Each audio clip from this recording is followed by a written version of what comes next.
Bonjour à tous, bienvenue dans cette nouvelle émission. Aujourd'hui, je vous propose d'écouter le témoignage saisissant de Stéphanie qui va nous parler de sa famille. Et heureusement qu'elle connaissait les prophéties.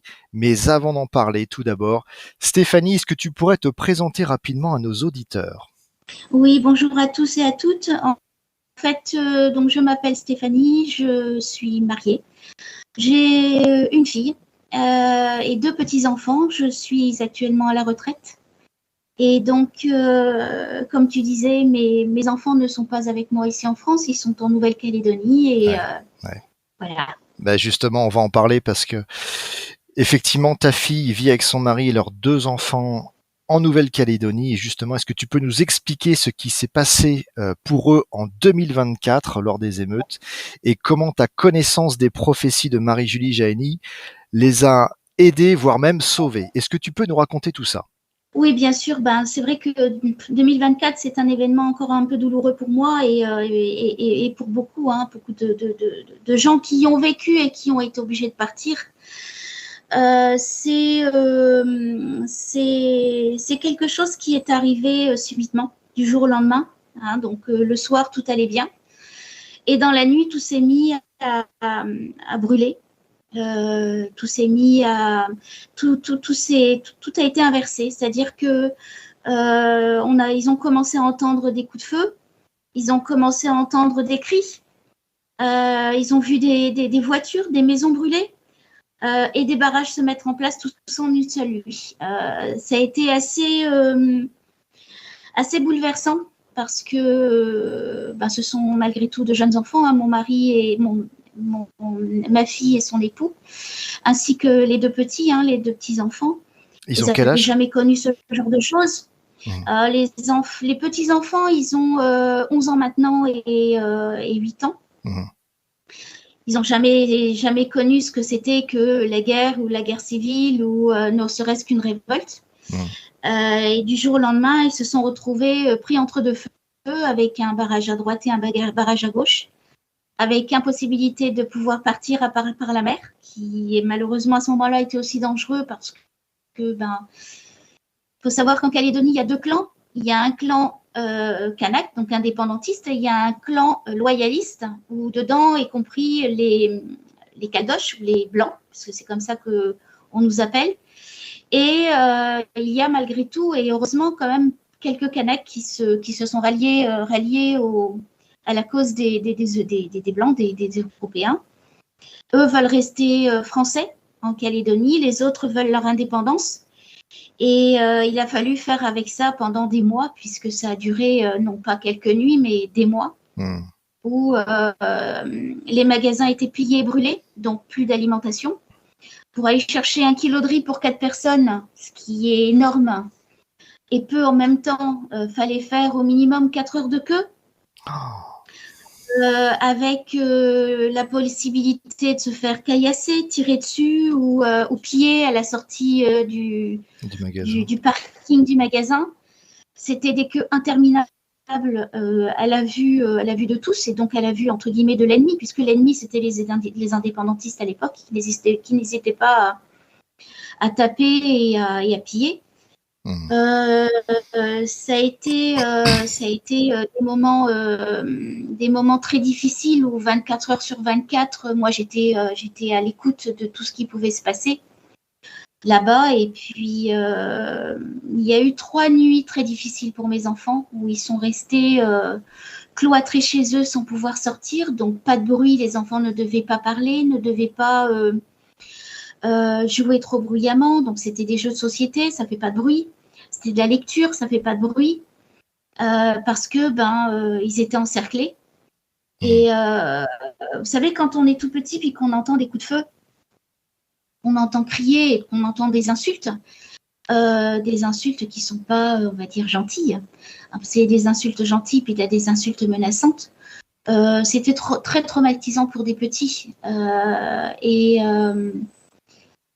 Mes enfants ont été obligés de quitter leur domicile précipitamment avec l'aide d'autres personnes pour aller se mettre à l'abri quelques kilomètres plus loin dans une autre maison d'amis pour éviter de se faire lyncher, quoi. C'est ce qu'elle de dire.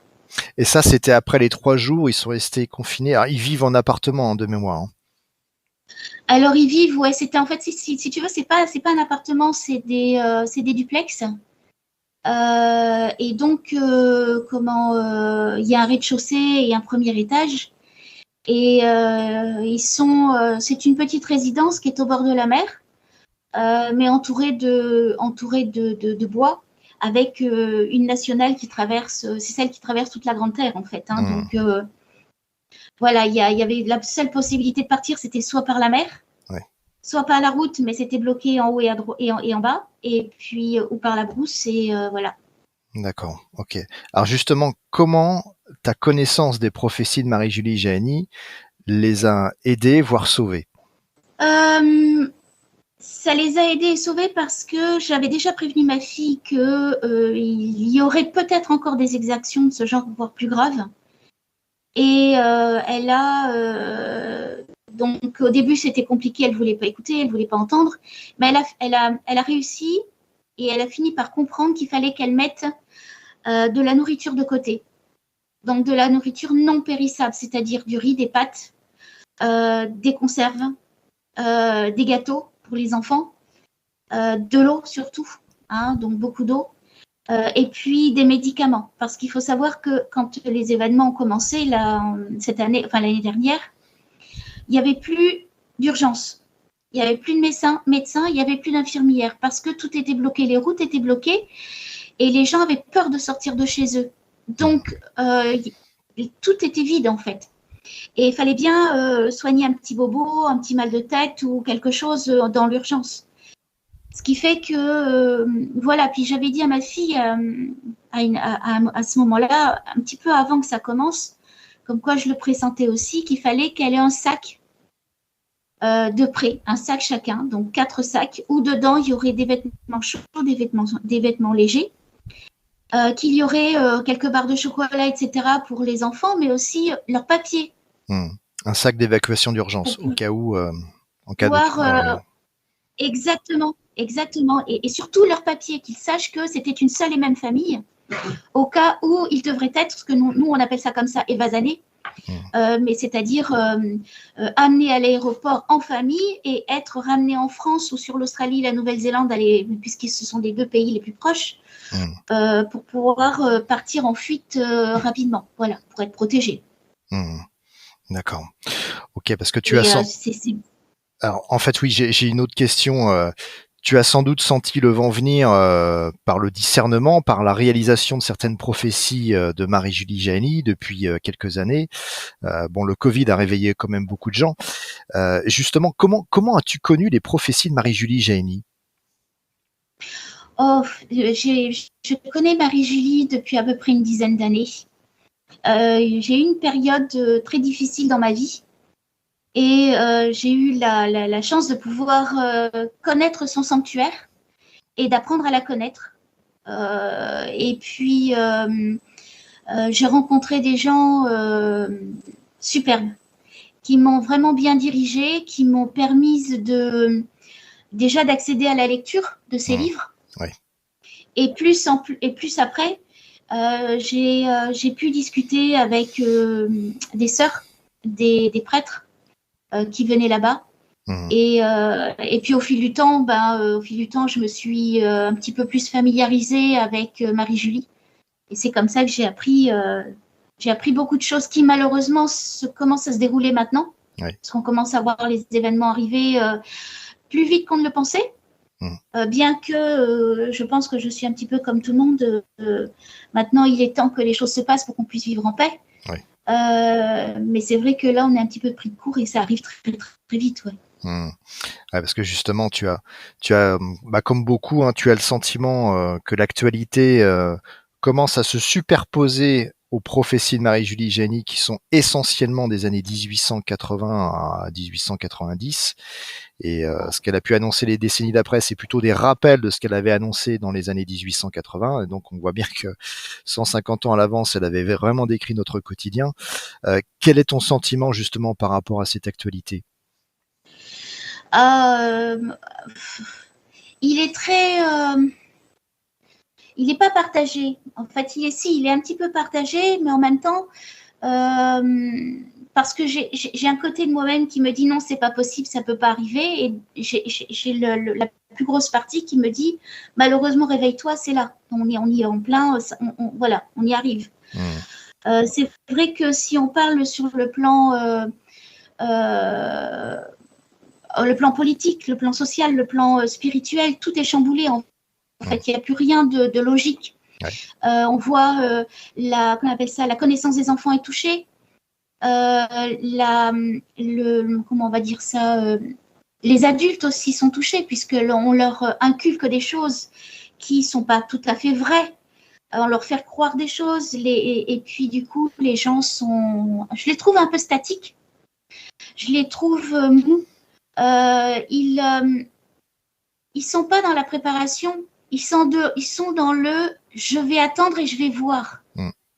Mais c'est pas attendre et voir après qu'il faudra se préparer.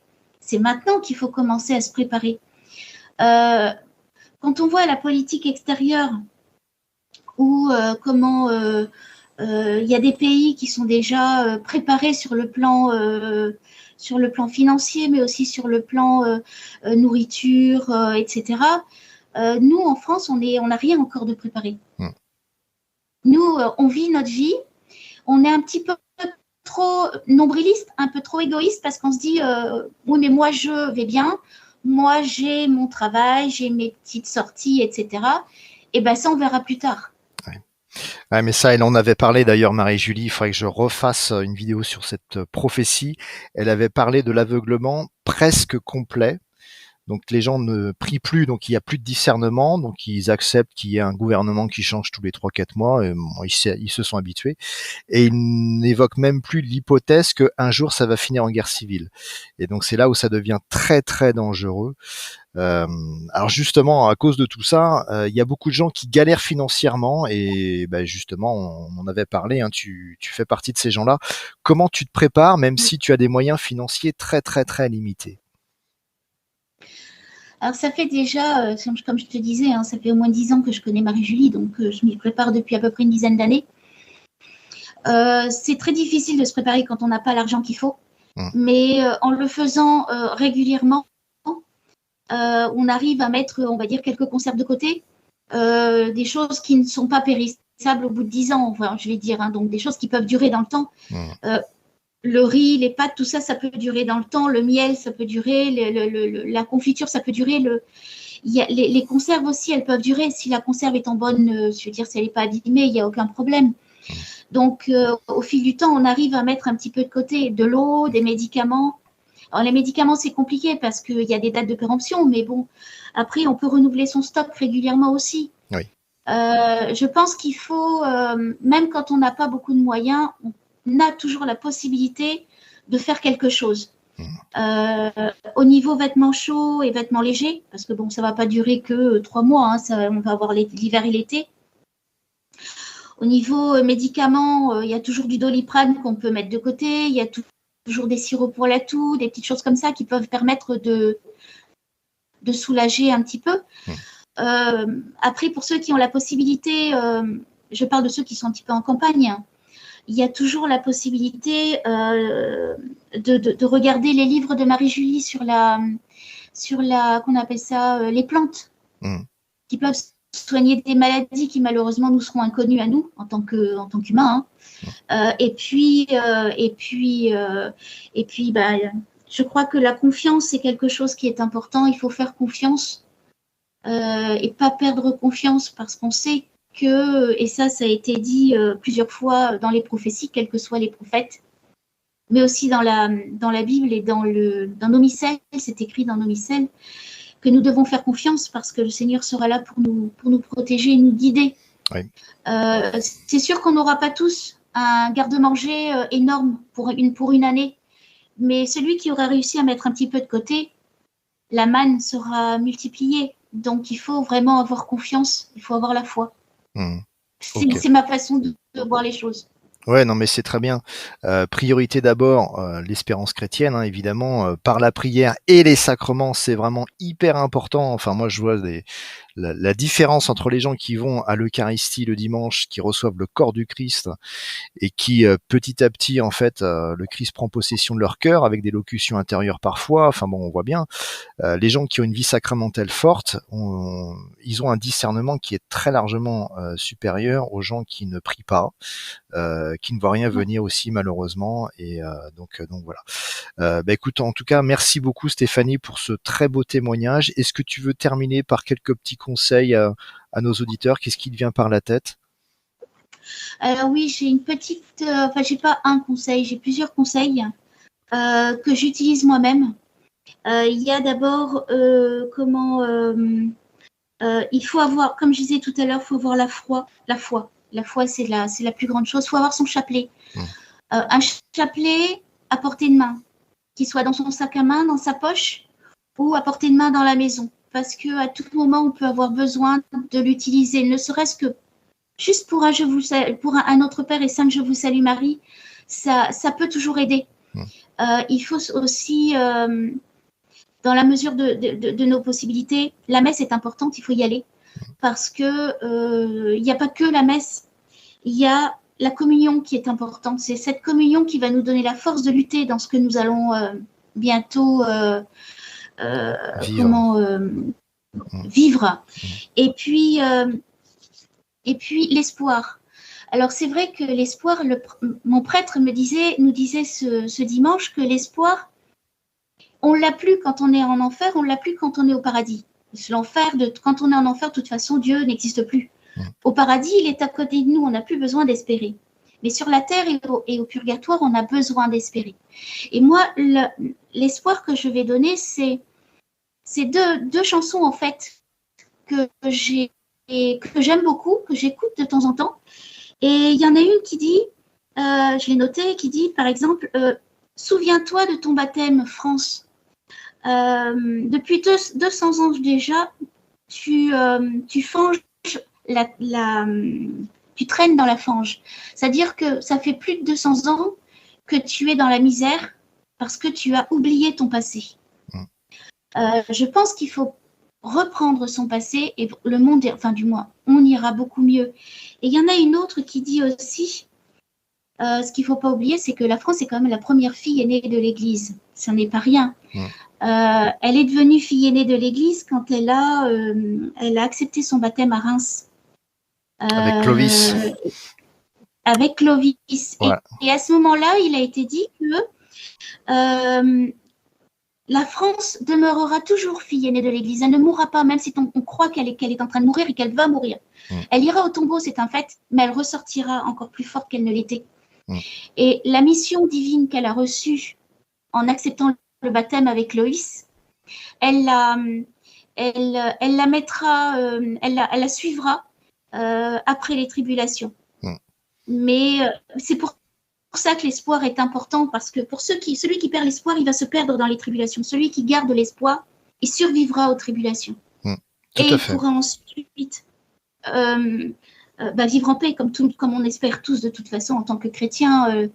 Voilà, donc pour moi, c'est la foi, l'espoir, c'est deux choses qui sont très très importantes. Voilà, c'est ce qui permet de continuer de vivre. C'est une super conclusion. Je te propose de terminer par un Je vous salue Marie, parce qu'on a l'espoir, on a l'espérance chrétienne, et même dans chaque catastrophe, il y a de très beaux miracles, des gens, des anonymes, des bons à rien qui finissent par sauver des vies. Ça s'est vu dans toutes les grandes catastrophes, donc faisons-le avec foi et confions-nous à la Sainte Vierge Marie. Faisons un petit Je vous salue Marie pour terminer cette vidéo. Merci Stéphanie. Au nom du Père et du Fils et du Saint-Esprit, Amen. Je vous salue Marie, pleine de grâce. Le Seigneur est avec vous. Vous êtes bénie entre toutes les femmes. Et Jésus, le fruit de vos entrailles, est béni. Sainte Marie, Mère de Dieu, priez pour nous pauvres pécheurs, maintenant et à l'heure de notre mort. Amen. Merci Stéphanie, merci pour ce beau témoignage et Merci à toi à aussi. bientôt en grande union de prière et en espérant que ta fille puisse avoir bientôt les moyens de revenir en France parce qu'on en avait parlé, même le coût de l'avion c'est très compliqué. Donc Ouais. on va prier pour elle. Merci beaucoup. Au revoir Stéphanie. Merci beaucoup. À bientôt. Au revoir.